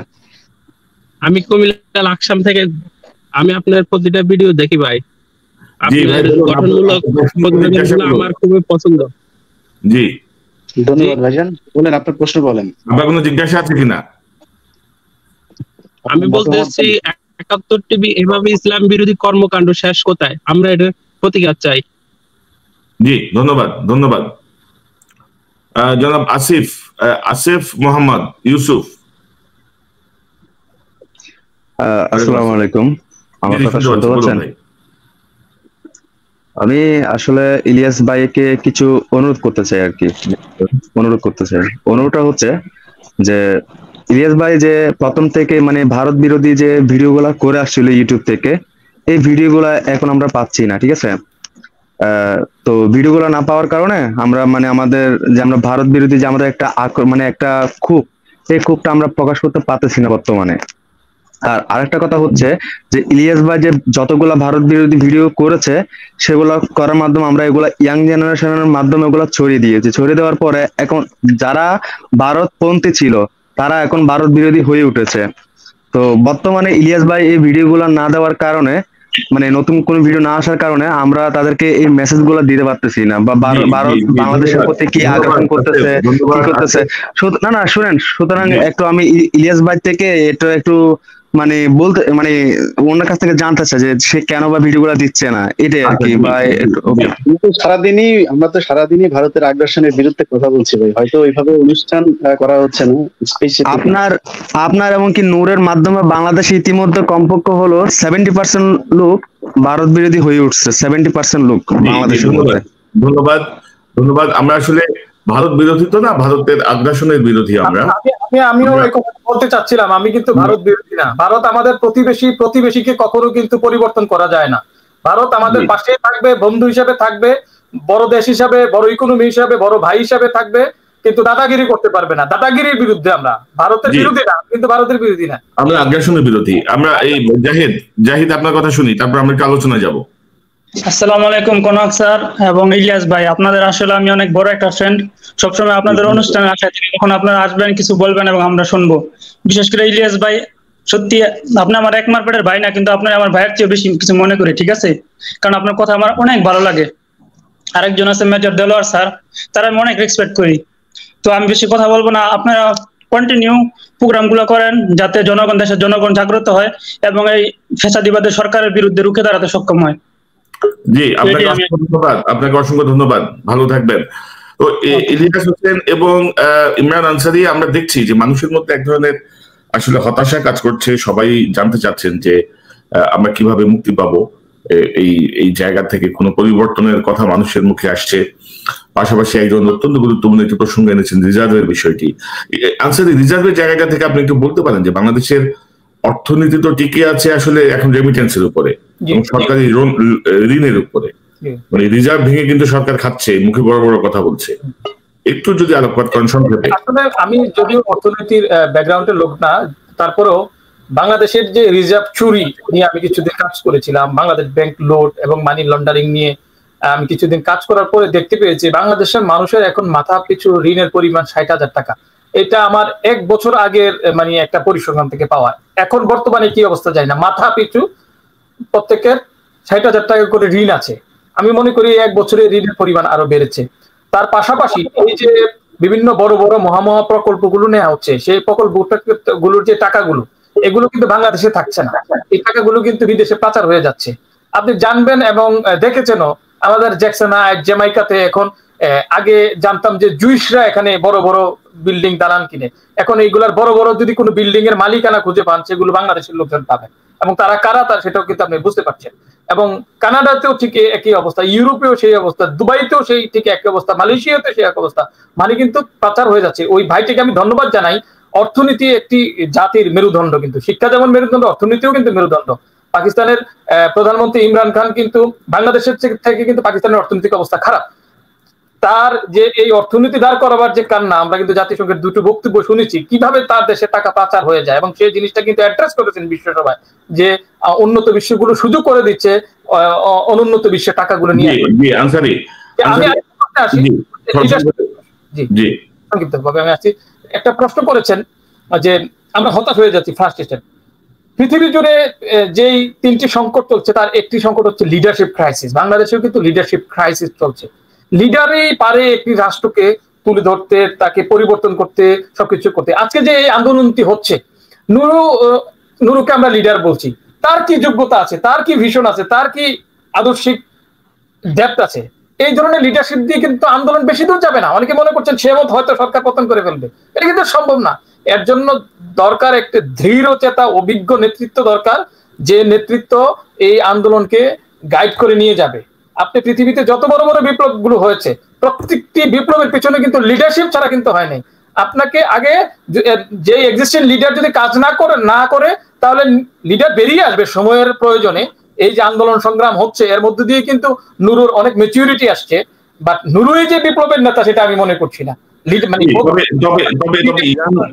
তবে আনসারী ইয়াং জেনারেশনকে উজ্জীবিত করতে, বা নুরু যেভাবে নিজে মার খেয়ে টর্চার্ড হয়ে, যেভাবে নুরু মারাও যেতে পারতো, তার উপর যে বিভৎস হামলা হয়েছে বেশ কয়েক দফা, 6-7 দফা, তো সেই জায়গাটা থেকে তারপরেও সাহস করে যে সে মাঠে আছে এবং মানুষকে সাহস যোগাচ্ছে, এটি অনেক গুরুত্বপূর্ণ বিষয়। নিশ্চয়ই নূর সরকারের এই আগ্রাসনে ভয় পাবেন না, তিনি আবারও নেতৃত্ব দেবেন। ইলিয়াস হোসেন, মুক্তি কি আসবে? তৃতীয় পক্ষের তৃতীয় শক্তি মুক্তি, মানুষ তো মুক্তি চায় আসলে, মানে 95% মানুষই আসলে মুক্তি চায় এখন এই সরকারের হাত থেকে। ভাই, তৃতীয় শক্তি বলে কিছু নাই, শক্তি একটাই, সেটা হচ্ছে উপরে যিনি আছেন সেটাই মূল শক্তি, ওইটার উপরে কোনো শক্তি নেই। আমি হাদিসে পড়েছিলাম যে ফেরাউনের ওই সময় তো মানুষ 500-600 বছর বেঁচে থাকতো, এবং ফেরাউন কিন্তু অনেক সময় অনেক দীর্ঘ হায়াত পেয়েছিলেন। তার বেশ কিছু বৈশিষ্ট্য আল্লাহ দিয়েছিলেন, তার মধ্যে একটা হচ্ছে তিনি কখনো অসুস্থ হতেন না। তো এই ধরনের কিছু মুজিজার কারণে মানুষ মনে করতেন যে সে বোধহয় আসলেই আল্লাহ, সে কিন্তু নিজেকে আল্লাহ দাবি করতেন, তো মানুষ মনে করতো সেই বোধহয় খোদা, সে যেটা বলছে সেটা সত্যি কথা। এবং প্রথম দিকে যারা একটু কনফিউশনে ছিল, যখন দেখছে যে ফেরাউনের আসলে কোনো অসুখ হয় না, সে যা চায় তাই হচ্ছে, সে এতদিন বেঁচে থাকছে, এত কিছুর পরে মুসা আলাইহিস সালাম তার সাথে পারছে না, এসবে না মানুষ মনে করেছে যে ও বোধহয় আসলে সারা জীবনই বেঁচে থাকবে। যে মানুষগুলোর ইমান ছিল তারাও অনেকেই ইমান হারা হয়ে যাচ্ছিল, যে আপনি বোধহয় আর কোনো কিছু হবে না, এভাবেই বোধহয় আমাদের বেঁচে থাকতে হবে। তো শেখ হাসিনা তো ধরেন ইদানিং কালের চেহারা দেখলেই বুঝতে পারছেন যে টেনশনে আছেন, উনি খুব টেনশনে আছেন। বিশেষ করে এই জেনারেল আজিজের আপনার বক্তব্য আসার পরে খুবই টেনশনে। শেখ হাসিনা রাতে ঘুমায়, এটা যদি আমাকে মানে উপর থেকেও কেউ আওয়াজ দিয়ে বলে, গায়েবী আওয়াজ থেকেও যদি বলে শেখ হাসিনা ঘুমায়, এটাও আমি বিশ্বাস করবো না। শেখ হাসিনা খাটের নিচে ইঁদুরের সাউন্ড শুনেও তার ঘুম ভেঙে যায়, যে কে বোধহয় গুলি করলো কোন দিক থেকে। অতএব শেখ হাসিনার ঘুম হারাম হয়ে গেছে। এখন মানুষ যারা কিনা আজকে বলছেন যে কি হবে না হবে, ভাই চিন্তা করার কোনো কারণ নাই, কারণ শেখ হাসিনার বয়স যা হয়েছে, সর্বোচ্চ যদি বেঁচেও থাকে তাহলে 41 সাল পর্যন্ত, যেটা শেখ হাসিনা নিজে নিজে চিন্তা করে আর কি, 41 পর্যন্ত উনি বেঁচে থাকবেন। শেখ মুজিব আপনার ওই যে 5G নেটওয়ার্ক, তারপরে আইফোন আসবে, এগুলো স্বপ্নগুলো সব বাস্তবায়ন করে তারপরে যাবেন। সে বাস্তবায়ন করতে 2041 সাল পর্যন্ত উনি ঠিক করেছেন যে 2041 সালে আমেরিকা থেকে মানুষ যাবে বাংলাদেশে কাজ করতে। ততদিন পর্যন্ত বেঁচে থাকে, তো 2042 সালে তো আপনারা মুক্তি পাবেন, সেই পর্যন্ত অপেক্ষা করেন। এত হতাশ হওয়ার কিছু নাই। বিশেষ করে আমাদের বয়সী যারা আছেন, যদি স্বাভাবিক কোনো ডেথ না হয়, আল্লাহ আমাদের বাঁচিয়ে রাখবেন। তবে ইলিয়াস, আপনি যা বলছেন, মানুষ সম্ভবত আপনার এই কথার সঙ্গে একমত হবেন না। মানুষ খুব দ্রুত মুক্তি চায়, এবং মানুষ যদি দ্রুত মুক্তি চায়, মানুষকে রাজপথে নেমে আসতে হবে, আন্দোলন করতে হবে, প্রতিবাদ করতে হবে, সেটা কিন্তু হচ্ছে। আজকে আপনি দেখুন, নাহলে 41 সালের পরে দেখা যাবে যে এটা তো ধরেন পৈতৃক সম্পত্তি না, আরেক বোনের অধিকার অংশ পাবে, নাতি নাতনিদের অংশ আছে, তাই না? অনেক রকম ব্যাপার তো এখানে কাজ করে। তো ইলিয়াস, মানুষের মধ্যে যে জাগরণ তৈরি হয়েছে, সেটা আমি তো আমার মতো করে বললাম আর কি। যারা একেবারেই হতাশ হয়ে যাচ্ছেন তাদের জন্য বললাম আর কি, সান্ত্বনা দেওয়ার জন্য। কিন্তু যে কথাটা ওই একজন ভদ্রলোক বলেছেন যে রিজার্ভের কথাটা, এটা খুব গুরুত্বপূর্ণ একটা বিষয়। বাংলাদেশ সরকার কিন্তু গত 8 বছর ধরে আপনার দিচ্ছে না, IMF এবং বিশ্ব ব্যাংক তাদেরকে কোনো তথ্য দিচ্ছে না। আরেকটা বিষয়, এত অর্থনীতিবিদ হওয়ার প্রয়োজন নাই, পৃথিবীর মধ্যে এমন একটা দেশ আছে যেই দেশের মধ্যে একেবারে রাষ্ট্রীয়ভাবে আইন করা হয়েছে, যদি কোনো ব্যাংক দেউলিয়াত্ব ঘোষণা করে, তাহলে সেই ব্যাংকের যত গ্রাহক আছে তার যত কোটি টাকাই থাকুক, 1 লাখ টাকার বেশি কেউ ফেরত পাবে না। এই আইন পৃথিবীর একটা দেশে আছে। কনক ভাই, এই আইনটা কেন করা হয়েছে আপনি একটু বলেন তো? তারা রিজার্ভ স্বর্ণ চুরির বিষয়টা তো আমি 2013 সালে সেই নিউজ করে এসেছে, যে স্বর্ণের যে হিসাব রাখা আছে এই আপনার বাংলাদেশ ব্যাংকের ভোল্টের মধ্যে, সে ভোল্টের মধ্যে সেই স্বর্ণ নাই, সেই হিসাব তারা আমাকে দিতে পারে না। সেটা নিয়ে আমি নিউজ করে এসেছি 2013 সালে। অতএব এখন সেই স্বর্ণ আছে কি নাই সেই হিসাব কে জানে? রিজার্ভের কথা যেটা বলা হচ্ছে, সেই রিজার্ভে টাকা আসলে আছে কি নাই সেটা কে জানে? অতএব এটা নিয়ে যথেষ্ট সন্দেহ আছে। আর সবশেষ যে কথাটা বলতে চাই, যেটা নিয়ে আজকের আলোচনা, ইমরান আনসারী ভাই খুব গুরুত্বপূর্ণ কয়েকটা কথা বলেছেন, যে 71 টেলিভিশন সরাসরি ইসলামের বিরুদ্ধে অবস্থান নেয়। আমি কিছুক্ষণ পরে যে ভিডিওটা আপলোড দিচ্ছি সেখানে কিছু কথা বলেছি, তার মধ্যে খুব গুরুত্বপূর্ণ একটা কথা, সেটা হচ্ছে মাওলানা মামুনুল হক সাহেব, তিনি বাংলাদেশে অত্যন্ত সুনামধন্য একজন আলিম। তিনাকে একদিন এই সামিয়া জামান, তখন 71 টেলিভিশনে, সেখানে এই শাহরিয়ার কবির সহ আরো 2 জনকে গেস্ট হিসাবে নেওয়া হয়েছে। সেই জায়গায় এই শাহরিয়ার কবির বলছেন মামুনুল হককে যে 3 জন খলিফা তিনারা খুন হয়েছেন, এই 3 জন খলিফাকে খুন করার পেছনে পরে খলিফারা দায়ী ছিল। সেই ক্ষমতার ভাগাভাগি, ক্ষমতা নিয়ে যে লড়াই, সেই দ্বন্দ্বটা নাকি সেই সময় থেকে এই বাংলাদেশে এসেছে। এই কথা বাংলাদেশের মতো একটা দেশে বসে কনক ভাই বলার সাহস পায় এই একমাত্র ৭১ টেলিভিশনের মতো এরকম কুলাঙ্গার কিছু সাংবাদিকের কারণে। আর ৭১ টিভি তো আপনার ইসলাম সংক্রান্ত বিষয়ে আলোচনার জন্য তাদের এক্সপার্ট হচ্ছেন শাহরিয়ার কবির। রাইট, শাহরিয়ার কবিরকে এই জন্য আনা হয়, ভারতের যে D Islamisation project in south Asia, তিনি এই প্রজেক্টের অন্যতম একজন লোক। এই জিনিসটা কিন্তু আমাদেরকে বুঝতে হবে, পলিটিক্সটা। এবং এটা আনার কারণে ৭১ টেলিভিশন কিন্তু মাসোহারা পান, এটা কিন্তু আমরা বুঝতে পারি। এই পলিটিক্সটা কিন্তু আমাদের নতুন প্রজন্ম বোঝা শুরু করেছে। এখন ৬-৯ বুঝাইলে হবে না যে ওই মুক্তিযুদ্ধের বিরুদ্ধে, মুক্তিযুদ্ধকে সামনে রেখে আপনি যত কিছু বলবেন সব হালাল হয়ে যাবে, ৭১ টেলিভিশন নাম দিয়ে আপনি যা কিছু করবেন হালাল হবে। এই দেশে বাংলা ভাষা এবং ইসলামের বিরুদ্ধে যারা অবস্থা দিচ্ছে তারা নিঃশেষ হয়ে যাবে। আমি আবার আসছি, জনাব সাইদুর রহমান আকন্দ, খুব সংক্ষেপে। জি, আসসালামু আলাইকুম, খুব সংক্ষেপে আপনার কথা শুনতে চাই। ওয়ালাইকুম আসসালাম। আসসালামু আলাইকুম রহমতুল্লাহ। ওয়ালাইকুম আসসালাম ভাই, বলুন। জি, কনক ভাই, আনসারি ভাই এবং ইলিয়াস ভাই, আপনারা কেমন আছেন? আচ্ছা, আলহামদুলিল্লাহ ভাই, আমরা ভালো আছি। আপনার সরাসরি আমরা কথা শুনতে চাই আপনার। জি ভাই, আমার একটা প্রশ্ন, সেটা হচ্ছে আসলে যদিও প্রশ্নটা পুরাতন, কিন্তু আমরা যে মুক্তিযুদ্ধের চেতনা বা বঙ্গবন্ধুর আদর্শ লালন করি, বা আমরা যারাই লালন করে বলে যারা হাকডাক করে, বঙ্গবন্ধুর আদর্শ কি এইটা যে তার আদর্শের লোকেরা সারা রাত ভর, সারা মাস ব্যাপী নারীদেরকে নির্যাতন করবে, ধর্ষণ করবে, সর্বশেষে জয় বাংলা বলে স্লোগান দিলে সব মাফ, এরকম? আর দ্বিতীয়টা হচ্ছে, এটার সাথে সম্পূর্ণ একটা প্রশ্ন, যে অন্য কোনো মতের বা অন্য কোনো পথে করছি ভাই আপনাকে, মানে বঙ্গবন্ধুর আদর্শটা কি একটু বলবেন? আপনি কি জানেন বঙ্গবন্ধুর আদর্শ কি? সেটা একটু বললে ভালো হয়, যে বঙ্গবন্ধুর আদর্শ কোনটা, কি মানে বঙ্গবন্ধুর আদর্শ কি? বঙ্গবন্ধুর আদর্শটা তো আপনার কাছ থেকে বা কনক সরোয়ার ভাইয়ের কাছ থেকে আমরা মোটামুটি জানছি, যেটা আসলে সত্যিকার অর্থে আমাদের অনেক অজানা ছিল, আমার ব্যক্তিগতভাবে অজানা ছিল। আমি অসমাপ্ত আত্মজীবনীটা পড়েছি, তো ওখানে অনেক বিষয়গুলোই আছে যেগুলো প্রচুর বিতর্কিত। তো এখন যাকে নিয়ে আমরা এত হাকডাক করি, সেই মানুষটার নাম ভাঙে যখন এই মানে এইভাবে অত্যাচার গুলো চলতেছে, উনি চলে গেছে, ওনার বিষয়টা আল্লাহর হাতে, ওনার ব্যাপারটা আর কিছু বলতে চাচ্ছি না, হিসাব নিকাশ তো হচ্ছেই ওখানে, মৃত ব্যক্তিকে নিয়ে কিছু না বলা। আমি আপনাকে একটু বলবো, বঙ্গবন্ধু আমাদের বাংলাদেশের স্থপতি, বাংলাদেশ নামক রাষ্ট্রে সম্পর্কে কোনো সমালোচনা ওনাকে আমি ব্যক্তিগতভাবে বলতে চাই, যেটা আমি ব্যক্তিগতভাবে ওনার ভালো গুণগুলোকে অবশ্যই আমি অ্যাপ্রিসিয়েট করি। একটা মানুষ কখনোই তো আর শতভাগ খারাপ হতে পারে না, বা শতভাগ ভালো। এই জায়গাতে উনার যে পরবর্তী জেনারেশন আজকে যারা ওনাকে পিতা হিসেবে মানে বা বাবা হিসেবে মানে, ওনাদের মধ্যে এই যে ম্যাক্সিমাম পার্সেন্ট যে আজকে যে অবস্থাটা করতেছে, এটার কি বিচার আদৌ বাংলার মাটিতে হবে বলে আমরা কি আশাবাদী হতে পারি? জি, ধন্যবাদ ধন্যবাদ ধন্যবাদ।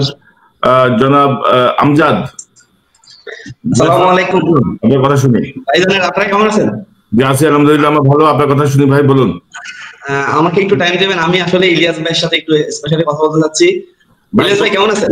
ভাই, কোনো প্রশ্ন থাকলে সরাসরি করুন, কারণ আমরা ইলিয়াস ভাই, আপনি মেবি নাইব আলী নামে কুমিল্লার এক বড় ভাই কুরিয়া থাকেন, আপনি মেবি চিনেন ওনাকে। তো লাস্ট 2 দিন আগে, গত মঙ্গলবারে আমি সকাল 8টা, জনাব আহনাফ তাহমিদ। আসসালামু আলাইকুম। জি, ওয়ালাইকুম আসসালাম ভাই, বলুন।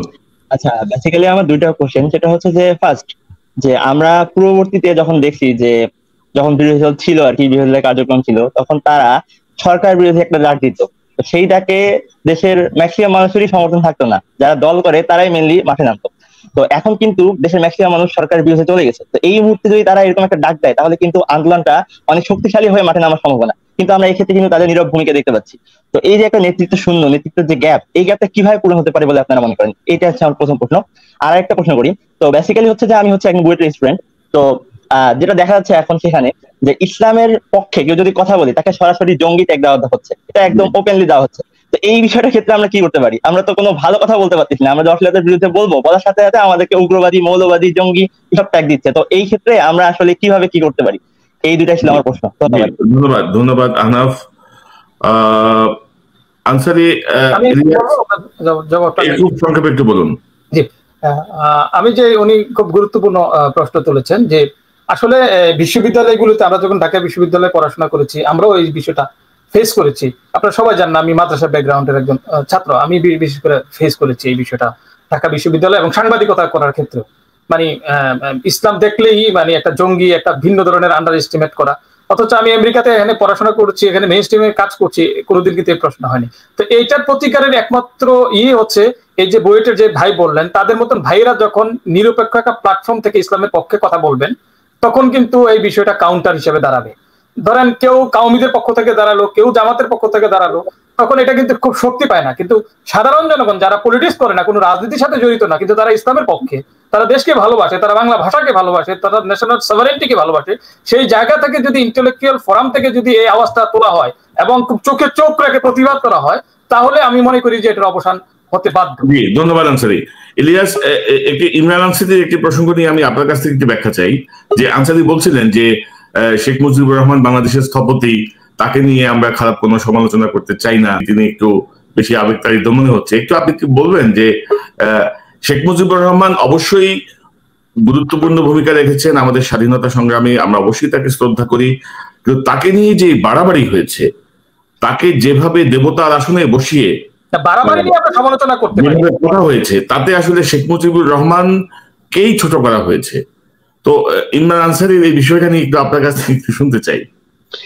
শুনুন, শেখ মুজিবুর রহমান উনি মারা গেছেন, আমি এই জায়গাটায় ঠিক আছে, ইমরান আনসারি ভাই বলছেন যে মারা গেছে, যেহেতু তিনাকে নিয়ে কোনো সমালোচনার প্রয়োজন নাই, তিনা যে বাংলাদেশের প্রতি কোনো অবদানই নাই একেবারে তা না। কিন্তু কথা হচ্ছে যে বিষয়টা বলা হচ্ছে যে তিনি মুক্তিযুদ্ধের স্বাধীনতার ঘোষক। তো এই ঘোষক যদি হয়ে থাকে, তাহলে এই যে শারমিন আহমেদের যে বই, তাজউদ্দিন আহমেদের মেয়ের বই, সেই বইয়ের মধ্যে স্পষ্ট লিখেছেন যে শেখ মুজিবুর রহমান ঘোষণা তো দূরের কথা, স্বাধীনতার যে ঘোষণাপত্রটা লিখে নিয়ে যাওয়া হয়েছিল 25 তারিখ রাতে, সেটাতে সই করে নাই। একদম সরাসরি বলেছেন যে আমি যদি এখানে সই করি তাহলে আমাকে রাষ্ট্রদ্রোহী হিসাবে বিচার করা হবে। অতএব সবকিছু শেখ মুজিবের উপরে চাপিয়ে দেওয়া হচ্ছে এরকম না। আর আরেকটা কথা, যেটা যদি এটাকে আপনি অন্যভাবে বিশ্লেষণ করতে যান, তারাই বাংলাদেশে দেখিয়েছে মৃত মানুষের গাড়ির মধ্যে জুতা নিক্ষেপ করা যায়, তারাই দেখিয়েছে মানুষ মারা যাওয়ার পরে কবরে গিয়ে হামলা করা যায়, এগুলো এই আওয়ামী লীগ শিখিয়েছে। মানুষ মারা যাওয়ার পরে 28 অক্টোবর আমরা দেখেছি পল্টনে তার মারা যাওয়ার পরে লগি বৈঠা দিয়ে তারপর তাকে পিটিয়ে তাকে রক্তাক্ত করা হয়েছে, এগুলো তো এই আওয়ামী লীগ শিখিয়েছে। অতএব তাদের মতো যদি আপনি রাজনীতি করতে যান, তাহলে রাজনীতি অবশ্যই করা যাবে।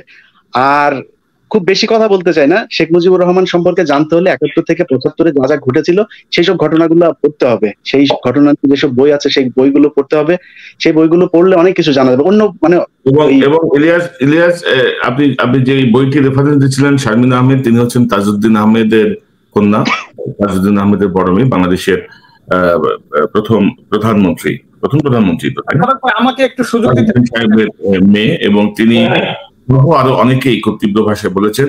ইমরান আনসারি, আমি আপনার পালসটা বুঝি, আমি আপনার বিষয়টা ধরতে চাই যে আমরা যেমন ইলিয়াস বলছিলেন যে এই সংস্কৃতি কিন্তু আওয়ামী লীগ স্থাপন করেছে। এখন আওয়ামী লীগের কোন নেতা বা মন্ত্রী যখন অসুস্থ হয়, তার জন্য দোয়ার বদলে গালাগালি আসে বেশি, যেই হোক, যে পর্যায়েই হোক।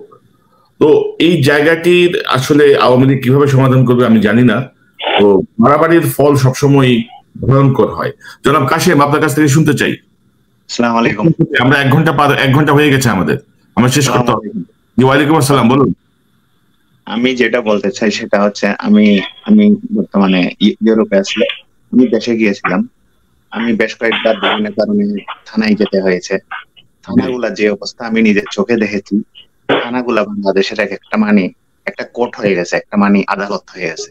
মানুষকে ধরে আনে, পিটাই, টাকা আনে, নিরীহ মানুষ, সিএনজি ড্রাইভার, আপনার মনে করেন কারো সাথে সামান্য রকমের, বাংলাদেশে তো মনে করেন জায়গা জমি এগুলো নিয়ে সবসময় ঝামেলা থাকে, কারো যদি একটু জায়গা জমির মধ্যে সামান্য রকমের কোনো ঝামেলা পাই, এটা নিয়ে থানা থেকে আনে, এই বিবাদী দুই পক্ষের থেকে টাকা খাই, যার ক্ষমতা আছে তার পক্ষে থাকে। থানাগুলা বাংলাদেশের প্রত্যেকটি থানা হয়ে গেছে এক একটি অপরাধের স্বর্গরাজ্য।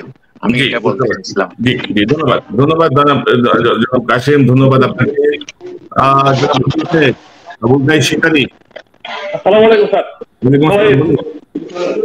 আমি বলতে চাই, ছোট একটা কবিতার মাধ্যমে আমার কথাগুলো উপস্থাপন করতে চাই আপনাদের মাধ্যমে, যদি অনুমতি দেন। কবিতাটার নাম বিধ্বংসী সরকার। বিচার আচার নাই বলে জানলি আতুচ্ছে জেগে, ঝুঁকি নিয়ে চলছে জীবন সন্ত্রাসীদের দয়া লেগে। ফেব্রুয়ারির 21-তে ফুলের মতো ছাত্ররণী দুরদৃষ্টির শিকার হলো অমানিসার এই করণী। পাষণ্ডের খুনরাঙা হাত পাকা পেশিতে কামালের কামাল দেখো প্রভাত ফেরির দোষিতে। দম্ভ নিয়ে চলছে ছুচু লম্ফচম্প সক্ষমতায়, মাফিয়াদের প্রধান যিনি আগলে রাখে মমতায়। কানুন নিয়ে বজ্জাতিতে কল্পিতা অপদ্ধি করা, আকাশ ছোঁয়া স্বপ্ন এখন ধর্ষণেতে যাচ্ছে মারা। বস্ত্রহরণ হচ্ছে মায়ের সামনে পিতা অসহায়, ইতিহাস দেখতে শতকৌরব নরকধায়। আড়ম্বরে চলতেছে সব পৌরনটির পানশালা, রঙিন চোখে মজা লুটে প্রতিবাদ গায়ে যায় জ্বালা। দণ্ডপদের হবে হবে অপাবিনা বাহানায়, ভালো মন্দের কতখানি দেখো স্মৃতির আয়নায়। বিরক্ত নয় খালি হাতে, যা আছে তাই দাও দেশান, লেজুর বৃত্তি উৎখাতে বিধ্বংসী বিপ্লবী প্রাণ। কবিতা বর্তমান বাংলাদেশের পরিস্থিতি নিয়ে এসেছেন, আপনাকে অসংখ্য ধন্যবাদ। জনাব সাইদুল বাশার, বলুন আপনার সংক্ষেপে। আসসালামু আলাইকুম ভাই। জি ভাই, জি বলুন। আমি ঢাকা থেকে বলছি, আমার নাম সাইদুল বাশার। জি, আপনাদের আমি ফ্যান, ইলিয়াস ভাই, কনক ভাই, আপনাদের আমি ফ্যান। আমি প্রতিটা আপনাদের এই ভিডিও দেখার চেষ্টা করি এবং দেখি, কিন্তু আমার কোশ্চেন হলো মূল জিনিস যেটা এখন নেতৃত্ব প্রয়োজন। তো বিএনপির লোকদেরকে অথবা জামাতের লোকদেরকে করে দিচ্ছে, বিএনপির লোকদেরকে যেভাবে ওষুধ খাওয়ায় ঘুম পাড়ায় রাখছে, সেই ঘুম পাড়ানোর তো আর দিকে উঠছে না এখন মানুষ। কিন্তু আমরা এখন নেতৃত্বের জন্য অবস্থানে আছি। আমরা কি কোনো ভালো নেতৃত্ব খুঁজে পাবো সেটা আমাকে জানাবেন, কনক ভাই এবং ইলিয়াস ভাই এবং দেলোয়ার, মেজর দেলোয়ার ভাই।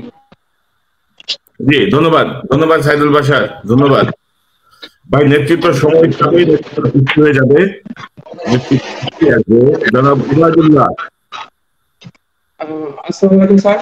ওয়ালাইকুম আসসালাম ভাই, বলুন। স্যার প্রথমে আপনাকে ধন্যবাদ জানাতে চাই স্যার, আপনি এবার আসলে ভাই যেভাবে আপনার মিডিয়ার কথাগুলো আপনারা যেভাবে তুলে আনতেছেন ইউটিউবের মাধ্যমে, এটা আসলে অনেক কিছু বাংলাদেশের জনগণের জন্য, বাংলাদেশের জন্য। জি ভাই, মন্তব্য, আপনার জিজ্ঞাসা মন্তব্য বলেন। জি ভাই, first of all I appreciate all of you. আর জিজ্ঞাসাবাদটা স্যার আপনার খুবই ইজি। বাংলাদেশের মানুষ পথে আসবে, রাজপথে আসবে, প্রতিবাদ করবে, তখন পুলিশের গুলি খায়, সেনাবাহিনীর গুলি খায়, বাংলাদেশের মানুষ মারা যাবে। তখন আপনার নেতৃস্থানীয় যারা আসলে আপনার প্রতিবাদটা করলে আসলে আপনার ক্ষমতার দম্ভটা আপনার নড়েচড়ে বসবে, তারা কি আমাদেরকে সাপোর্ট করবে? লাইক পুলিশ, লাইক সেনাবাহিনী, ওনারা কি আমাদেরকে সাপোর্ট করবে? ওনাদের সাপোর্ট ছাড়া কি একটা উত্থান সম্ভব হবে? এটা আমার প্রশ্ন স্যার। জি ধন্যবাদ, ধন্যবাদ। সেনাবাহিনী সাপোর্ট করবে কিনা এটা তো অনেক জটিল প্রশ্ন। কে আপনাদের পাশে থাকবে, কিভাবে হবে, এটা অনেক জটিল প্রশ্ন। জনাব মামুন হাসান, খুব সংক্ষেপে ভাই, আমরা 1 ঘন্টা বাদ হয়ে গেছে, আমরা শেষ করবো অনুষ্ঠান। আসসালামু আলাইকুম ভাই। ওয়ালাইকুম আসসালাম ভাই, বলুন। ভাই আমি একটা জিনিস জানতে চাচ্ছিলাম যে বাংলাদেশের যে 2টা দল আছে, আওয়ামী লীগ, বিএনপি, এরাই তো জাতীয় পর্যায়ে ভোট করে, 2টা দলই প্রতি বছর আসে, 5 বছর অন্তর অন্তর আসে। স্বাভাবিক, এছাড়া এই 2টা দল ছাড়া কি অন্য কোনো দল কি বাংলাদেশে আসতে পারে, কি এরকম কোনো আছে কি নাই? আপনার কি মনে হয় আসার ক্ষেত্রে কোনো বাধা আছে? জনগণ ভোট দিবে, আসবে, কোনো বাধা আছে মনে করেন আপনি? না, ওইটা না, আমি জিজ্ঞাসা মানে আপনার কি মানে মনে হয়। আর জি ধন্যবাদ, ধন্যবাদ আপনাকে মূল্যবান অংশগ্রহণের জন্য। ইলিয়াস হোসেন, আমরা ইমরান আনসারী, আমরা শেষ দিকে, আমরা ওভারঅল একটা আলোচনা শুনতে চাই। দর্শক দয়া করে আর কেউ সংযুক্ত হবেন না, অনেকেই সংযুক্ত হতে চাচ্ছেন, কিন্তু কারো কারো সংযোগ আসলে সম্পন্ন না, অর্থাৎ device is not connected properly বলা হচ্ছে।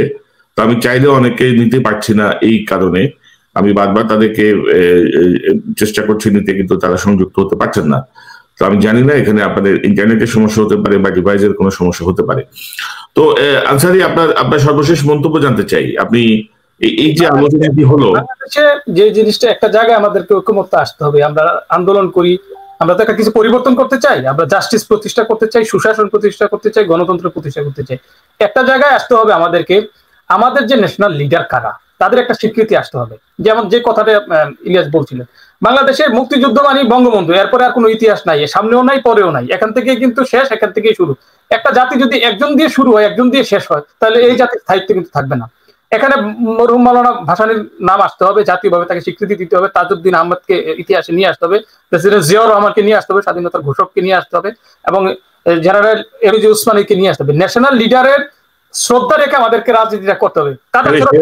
শেরেবাংলা কি ফজলুল হককে আনতে হবে, হোসেন শহীদ সারওয়ার্দিকে আনতে হবে, মাওলানা ভাসানীকে আনতে হবে, ইস্ট বেঙ্গল রেজিমেন্টের প্রতিষ্ঠাতা মেজর গনিকে আনতে হবে, যে ইস্ট বেঙ্গল রেজিমেন্ট মুক্তিযুদ্ধে আছে। তো ন্যাশনাল লিডারদের একটা স্বীকৃতি দিতে হবে। আরেকটা যে কাজ করতে হবে, যে আপনি যদি ট্রু সেন্সে গণতন্ত্র বা গভর্নেন্স প্রতিষ্ঠা করতে চান, জাস্টিসের পক্ষে কথা বলতে হবে। এখন ধরেন যে ওই কাউমিদেরকে পিটাচ্ছে, সে হুজুর থেকে আপনি তার পক্ষে কথা বলবেন না।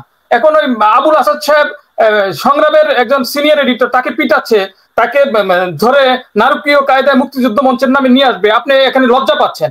এরকম মানসিকতা দিয়ে আপনি মনে করবেন আপনি নেতা হবেন, জাস্টিস প্রতিষ্ঠা করবেন না। জাস্টিস যেখানে ইনজাস্টিস হবে সেখানে আপনাকে দেশে কথা বলতে হবে। এরকম মানসিকতার লোকেরা যদি সামনে আগান, ধীরে ধীরে আমি মনে করি বিজয় আসবে।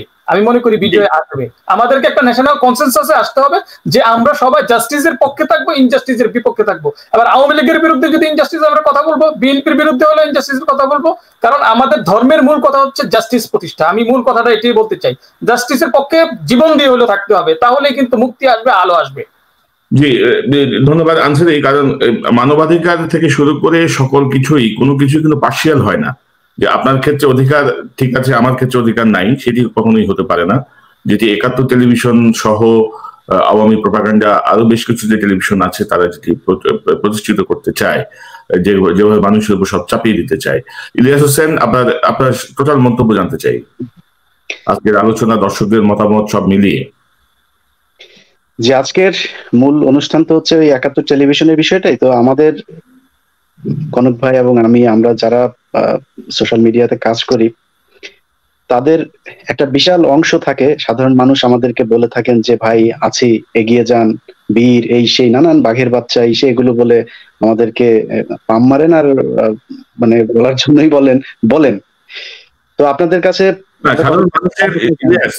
আমাদের প্রতি সাধারণ মানুষের এক ধরনের ভালোবাসা আছে, কারণ তারা দেখেন যে বাংলাদেশের মিডিয়া যে বিষয়গুলো নিয়ে আসতে পারছে না, সেই বিষয়গুলো তারা এই ইউটিউব চ্যানেলের মাধ্যমে তারা জানতে পারেন, এবং তারা দেখেছেন যে এই বিষয়গুলো সত্য। সো তাদের এই অ্যাপ্রিসিয়েশন আমাদেরকে অবশ্যই স্যালুট করতে হবে। যে আমরা তো সেই জায়গা থেকে আমরা কখনো আপনাদের কাছে কিছু চাই নাই। আমরা কিন্তু আজকে জীবনের ঝুঁকি নিয়ে, ধরুন ডক্টর কনক সারোয়ার, আমি যারাই কথা বলছে, বা মেজর দেলোয়ার, যে যারাই আছে এই অনলাইনে, তাদের সবাই কিন্তু জীবনের ঝুঁকি নিয়ে কথা বলছে। আমি কিন্তু, আমার প্রয়োজন ছিল না যে আমেরিকাতে এই জীবনের ঝুঁকি নিয়ে তারপরে কথা বলে। আমেরিকাতে টাকা পয়সা কামাই, আমি দেশে যেতে পারতাম, আসতে পারতাম, কি দরকার ছিল?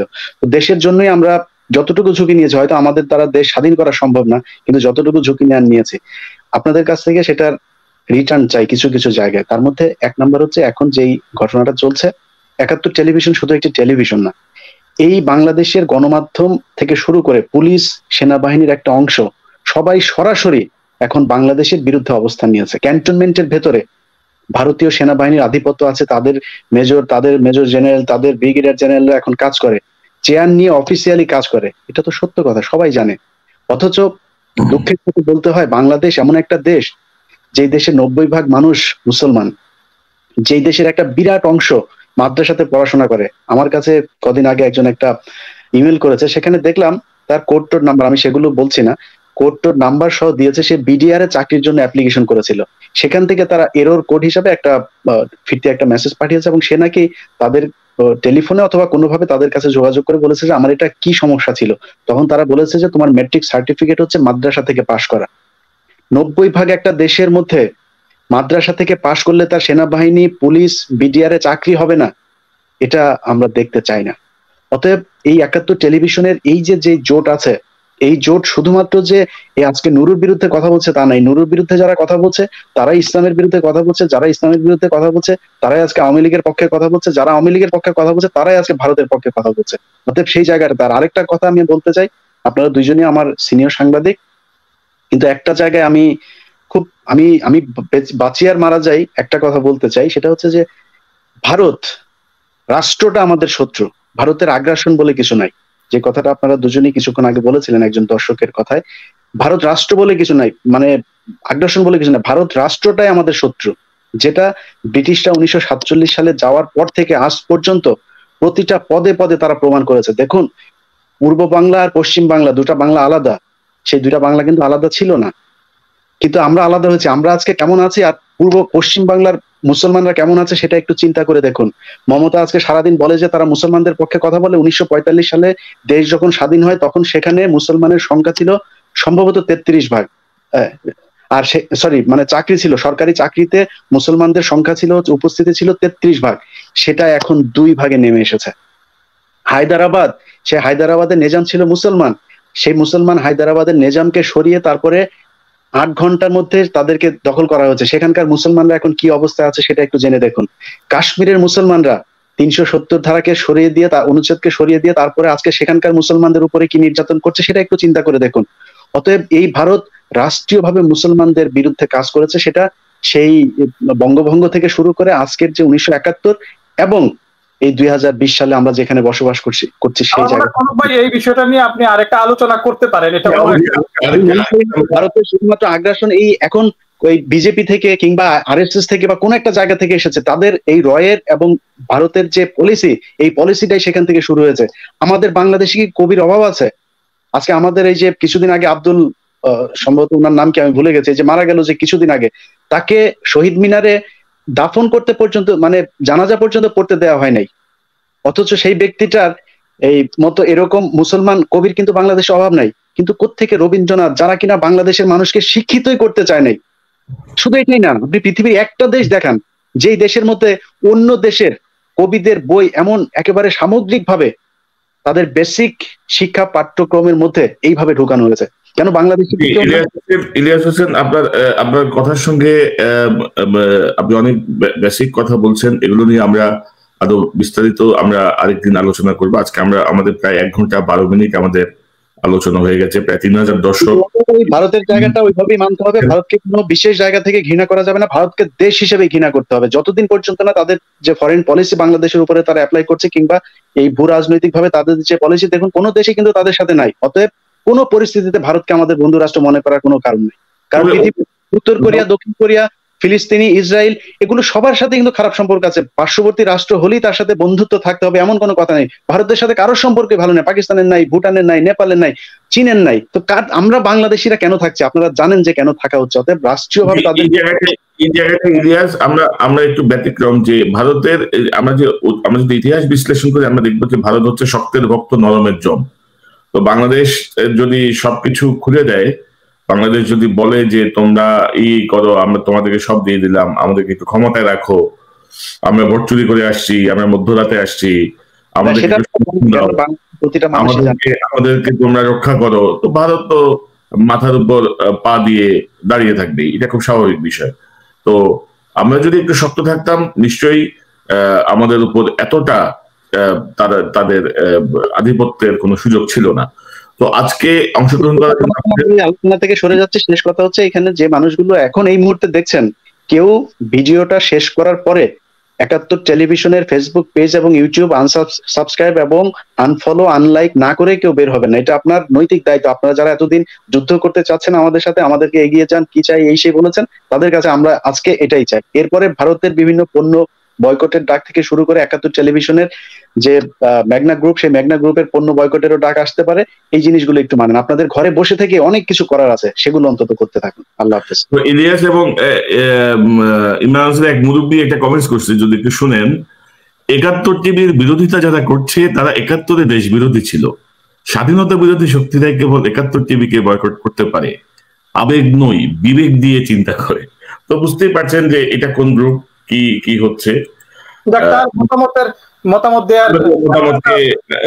আমি সবই ওপেন। জানেন যে বাংলাদেশের মানুষ, সাধারণ মানুষ কিভাবে 71কে বয়কট করেছে। আর কমেন্টের কথা যেটা বলছেন, এটা খুব গুরুত্বপূর্ণ একটা ইস্যু। সেটা হচ্ছে যে যারাই ইউটিউব বা সোশ্যাল মিডিয়াতে কাজ করছেন, তাদের সবার জ্ঞাতার্থে বলতে চাই যে গোয়েন্দা সংস্থা, 3টা গোয়েন্দা সংস্থার এরকম গ্রুপ আছে, তারপরে ছাত্রলীগের আলাদা এরকম ইউনিট আছে, যারা কিনা এখন ফেসবুকের যারা খুব জনপ্রিয় মানুষ কিংবা যারা বাংলাদেশের পক্ষে কথা বলে, স্বাধীনতার পক্ষে কথা বলে, সেই মানুষগুলোকে একটু একটু মানে ডিপ্রেশনে রাখার জন্য, একটু কনফিউজ করার জন্য তারা এই বাহিনীগুলোকে কাজে লাগিয়েছে, সেখানে গিয়ে যাতে ব্যাড কমেন্ট করে তারপর তাদেরকে মানে এই কাজ থেকে বিরত রাখা যায়, সেটা সম্ভব হবে না। এবং ইলিয়াস এই প্রসঙ্গে আমি আপনাকে বলি, তারা ব্যাক কমেন্টস এর সাথে সাথে তার স্ক্রিনশট নেয় এবং প্রতি কমেন্টস তারা 50 টাকা করে পায়। তাও ভালো যে আমাদেরকে ব্যাক কমেন্টস করে যদি কারো জীবন রুজি রুটি হয়, কারো যদি ভরণ পোষণ চলে, একটা ইনকাম হয়, অসুবিধা কি, চলুক না, মানুষ তো বোঝে কি হচ্ছে না হচ্ছে। আর পাশাপাশি আপনাদের দুজনকে ধন্যবাদ জানাচ্ছি। এবং ইলিয়াস সাম্প্রতিক সময়ে গতকালই তো হোম মিনিস্ট্রি থেকে একটি বিজ্ঞপ্তি প্রচার করা হয়েছে, মূলত সেনাপ্রধানের এই যে টেলিফোন আলাপ যে ফাঁস হলো, তারপরে তাদের কোনো বক্তব্য নাই, দালাল সাংবাদিকদের কোনো নিউজ নাই, কোনো বিশ্লেষণ নাই, প্রতিবাদও নাই। তারা সতর্ক করেছে, বিনয়ের সাথে বলেছে যে এইসব থেকে বিরত থাকতে। আমরা বিনয়ের সাথে জানাতে চাই যে আমরা এইসব থেকে বিরত থাকবো না, আমাদের কাজ অব্যাহতভাবেই চলবে, মুখোশ উন্মোচন চলতেই থাকবে। ইতিমধ্যে যে সব তথ্য আমাদের কাছে আছে নিশ্চয়ই ধারাবাহিকভাবে তার সবটুকুই প্রচারিত হবে, দেশের স্বার্থে, বাংলাদেশের জন্য, গণতন্ত্রের জন্য এবং মানুষের অধিকার ফিরিয়ে আনার জন্য, মানুষের ভোটাধিকার নিশ্চিত করার জন্য, মানুষের মুখের অধিকার, বাক স্বাধীনতা ফিরিয়ে আনার জন্য। জামাইকাতে আপনার পুলিশের যে অফিসার দু একজন জমি কিনেছে, সেগুলো ইমরান আনসারী ভাইকে একটু খুঁজে টুজে তারপর ঠিকানাগুলো বের করার ওই দায়িত্বটা দিয়ে রাখলে ভালো। এগুলো আসবে, বিনয়ের সাথে অনুরোধ করেছেন, আমরা বিনয়ের সাথে প্রত্যাখ্যান করলাম এবং আমাদের কাজ চলবে এবং আরো অনেক তথ্য আসবে। যেসব তথ্য আছে না, লাভ দিয়ে উঠবে সব। ওয়ান ফাইন মর্নিং ঘুম ভাঙবে অন্যভাবে অনেকেরই। তো আজকে এই পর্যন্ত দর্শক যারা আমাদের সঙ্গে যোগ দিলেন তাদের সবাইকে ধন্যবাদ জানাচ্ছি। দর্শক, আমরা চেষ্টা করব নিয়মিতভাবে এই অনুষ্ঠানটি আয়োজন করতে, যেন আপনারা আপনাদের মতামত আমাদের সঙ্গে শেয়ার করতে পারেন। আমরা আপনাদের কথা শুনতে চাই। অতিথিদের আবারও ধন্যবাদ। দর্শক ভালো থাকুন।